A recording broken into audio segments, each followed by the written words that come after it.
Hi everyone, today we will talk about how to fix Facebook emoji. To know how to fix Facebook emoji, you should just go to settings like this. We will click.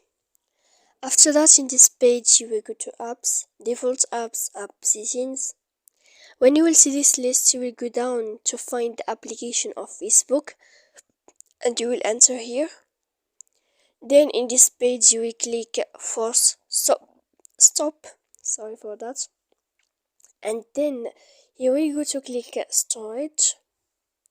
After that, in this page you will click clear cache, and here you will go to click clear data, and then you can update your application so that you can know how to fix Facebook emoji. So please don't forget to support us by like and subscribe.